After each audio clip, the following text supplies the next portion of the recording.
Hello tout le monde! Si tu regardes cette vidéo, c'est que tu vas bientôt venir faire un cours chez moi. Ce qui est ultra important, c'est de regarder jusqu'au bout cette vidéo parce que je vais te donner plein d'informations sur le portage, mais surtout sur la chose la plus importante, c'est la sécurité du portage pour ton bébé.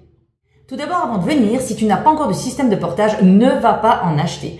Pourquoi? Parce qu'il existe 400 millions de systèmes de portage. Si tu commences à regarder un peu sur Internet, sur Insta, sur TikTok, n'importe où, il y a des écharpes, il y a des slings, il y a des mailles taille, il y a des préformés et tous les systèmes disent qu'ils vont de la naissance à 4-5 ans, ce qui est tout à fait faux. Attention, il n'existe pas un système de portage qui peut faire tous les âges parce que de toute façon, le système ne sera pas approprié à la grandeur d'un bébé, soit quand il sera trop petit, soit quand il sera trop grand. C'est comme si tu essayais en fait d'acheter un pantalon ou un pull à un enfant qui va de la naissance à 4 ans. C'est impossible, ton bébé va grandir, va prendre plus de place, va être plus lourd.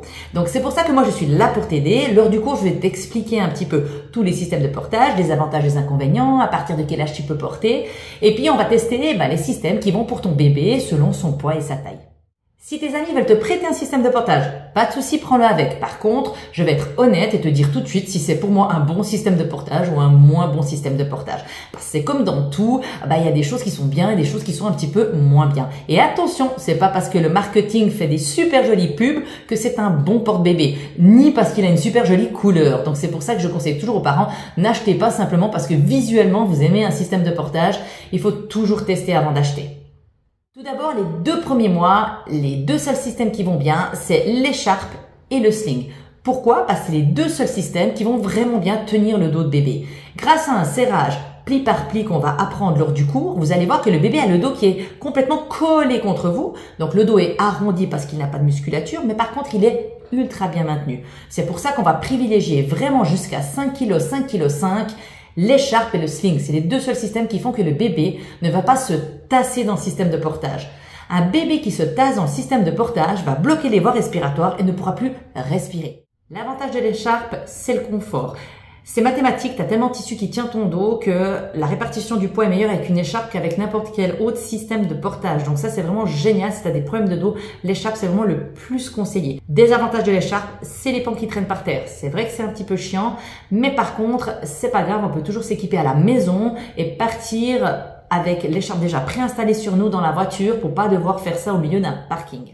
Maintenant, il y a 2 styles d'écharpe. Écharpe élastique, écharpe tissée. Ce qui est sûr et certain, c'est que je vais toujours privilégier l'écharpe tissée. Beaucoup plus facile.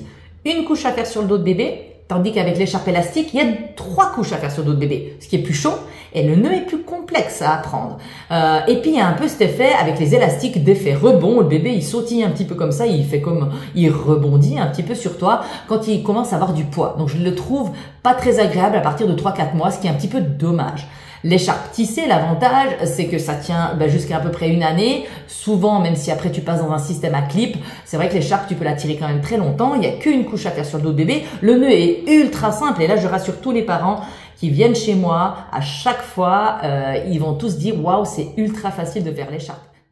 Le sling n'est pas du tout plus facile que l'écharpe. Souvent, les gens ont tendance à croire que c'est beaucoup plus facile parce qu'il y a moins de tissu. Mais alors, pas du tout plus facile. Au niveau, franchement, pratique, les gens galèrent toujours plus avec le sling qu'avec l'écharpe. C'est question de l'anneau, en fait. Il faut gérer cet anneau qu'il n'aille pas trop bas, qu'il touche pas la tête de bébé.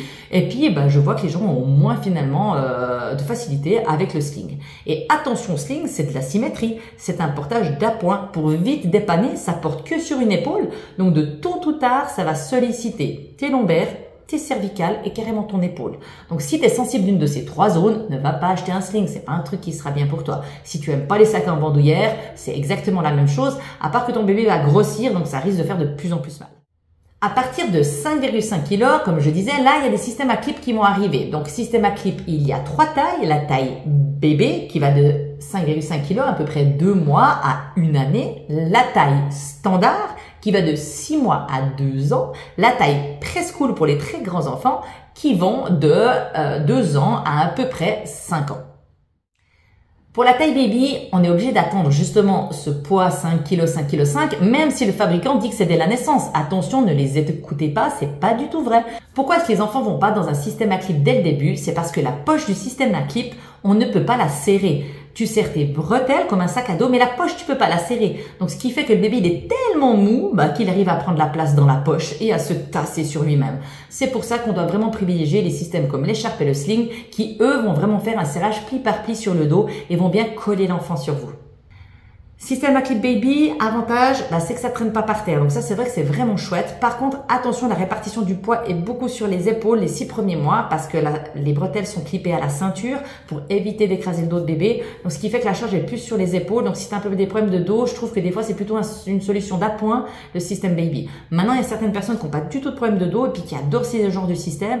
Maintenant, ces systèmes à clip, oui, c'est chouette, c'est rapide, ça traîne pas par terre, mais attention, ça demande quand même une certaine pratique. C'est pour ça que je propose aussi les cours pour tester les systèmes à clip.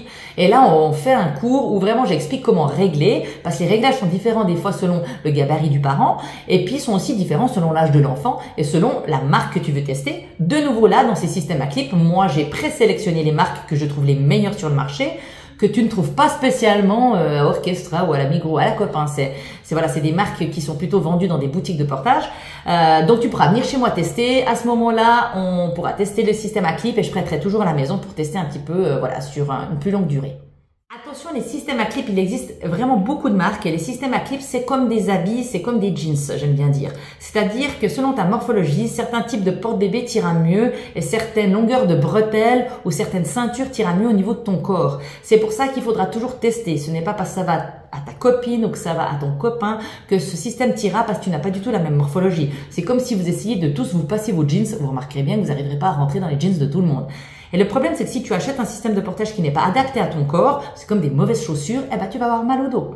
Tu vas avoir le bébé qui te tire vers l'arrière, donc tu vas avoir l'impression d'être tiré en arrière puis d'avoir des mal au cervical. Tu auras l'impression d'avoir mal sous les bras parce que la bretelle est trop grande et trop large. Donc c'est pour ça que vraiment, avant d'acheter un système à clip, c'est ultra important de le tester. Je n'ai jamais le même système à clip qui l'emporte. Que ce soit baby, standard ou preschool, j'ai 4 marques de chaque taille à tester. Ce qui fait que ce n'est jamais la même marque qui l'emporte parce que j'ai jamais la même personne qui vient tester le même physique. Donc, il y en a qui aiment les longues bretelles parce qu'ils sont très grands. Des filles très petites ont besoin de bretelles très courtes. Donc, faites très attention de vraiment investir dans quelque chose où vous êtes à l'aise parce que sinon, vous n'allez pas porter. Et plus l'enfant est lourd, plus il va falloir avoir un système où vous êtes finalement à l'aise et vous ne sentez pas le poids de bébé parce que sinon, ce sera finalement plus une corvée qu'autre chose de porter votre enfant. Petite précision juste pour le système preschool, oui, on peut porter un enfant de 2 ans. Bien sûr qu'à bras, c'est 15 fois trop lourd. Vous allez vous dire, oulala, jamais j'arriverai à faire encore du portage avec un bébé de 10 kg ou de 15 kg. Mais c'est clair qu'à bras, c'est très lourd. Mais par contre, sur le dos, c'est ultra léger. C'est comme si tu portais finalement un sac à dos de 10 à 15 kilos. C'est beaucoup plus facile parce que c'est ton dos et tes jambes qui portent que si tu portais un sac de riz de 15 kilos devant à bras. Oui, là, c'est vachement lourd, quoi. Donc, si vous avez un enfant qui ne marche pas encore très bien, vous faites beaucoup de voyages, vous adorez les randos, franchement, je peux que vous conseiller de continuer le portage finalement jusqu'à très longtemps parce que vous aurez toujours une solution de dépanne. Si l'enfant ne veut pas marcher, il n'aura pas besoin de venir dans vos bras, il pourra venir sur votre dos et ce sera beaucoup mieux pour vous, la répartition du poids.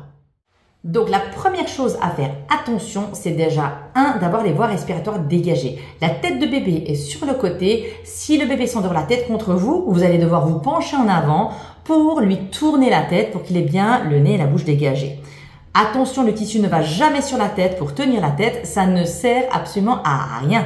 La tête de bébé tient tout seul grâce à la position que tu vas lui mettre lorsqu'il sera dans le portage. C'est-à-dire que les genoux sont plus hauts que les fesses et puis la tête, elle est complètement calée contre toi. Elle ne va pas tomber par terre, le bébé ne va pas s'énuquer. Donc, n'ayez pas peur par rapport à cette tête. Elle doit être complètement libre. Si le bébé soulève la tête, à ce moment-là, on le laisse faire. Ça veut dire que le bébé, il a la capacité de lever la tête et puis il va jamais s'énuquer en levant sa tête. Il actionne la musculature. La seule façon que tu pourrais faire mal au bébé, c'est quand tu te penches en avant et là, c'est clair qu'il faut faire attention. Soit mettre une petite patte de gaz pour tenir la nuque du bébé quand on se penche, soit il va falloir finalement tenir la tête quand on se penche pour que la tête ne tombe pas en avant. Ce qu'il va falloir encore faire attention au niveau sécurité, c'est d'avoir un bon alignement tête, colonne, bassin. Pour ça, vous devez faire attention aux mains de bébé et aux coudes de bébé. Les 2 mains de bébé doivent être près de son visage et les 2 coudes doivent être parallèles. Le problème, c'est que le bébé il est très mou et il a toujours un côté de préférence. Et il aura toujours tendance à tomber d'un côté. Donc, soit sa main tombera totalement en bas et là, il penche sur le côté. Soit le coude, il tape contre la cage thoracique et là, le bébé se met un peu en mode banane avec la main droite qui est trop basse. Dès que vous remontez les mains et vous remettez parallèles les coudes, eh ben, le bébé est de nouveau tout droit. 80% des fautes de photos que je reçois, c'est un problème de positionnement des mains ou des coudes. Donc, si jamais ça vous arrive, l'alignement est pas bon, à ce moment-là, on regarde les bras. Et attention, on ne laisse pas le bébé prendre une position qui peut créer des tensions au niveau de la nuque. Souvent, les enfants ont certaines fois envie d'avoir la tête vers l'arrière, la tête vers le côté, mais ça, vous ne devez pas lui laisser faire, c'est ultra important parce que si vous le laissez dormir comme ça, le problème, c'est que l'enfant va accumuler des tensions et va pas réussir au bout d'un moment à tourner la tête, va carrément avoir un torticolis, après ça amène la tête plate et il y aura plein de problèmes qui vont en découler. Donc, faites attention, vous devez toujours remettre l'oreille contre votre sternum et la tête bien sur le côté et réaligner bien les mains. Autre sécurité à faire attention, c'est quand on a fini d'installer un bébé dans un système de portage, le seul endroit qui peut des fois être trop serré, c'est sous les genoux. Que ce soit avec une écharpe, un système à clip, on va toujours contrôler la tension sous les genoux, sous le creux des genoux, pour être sûr que ça ne va pas comprimer et puis faire finalement un peu des fourmillements aux pieds. Donc attention, on contrôle toujours ça à la fin, c'est hyper important.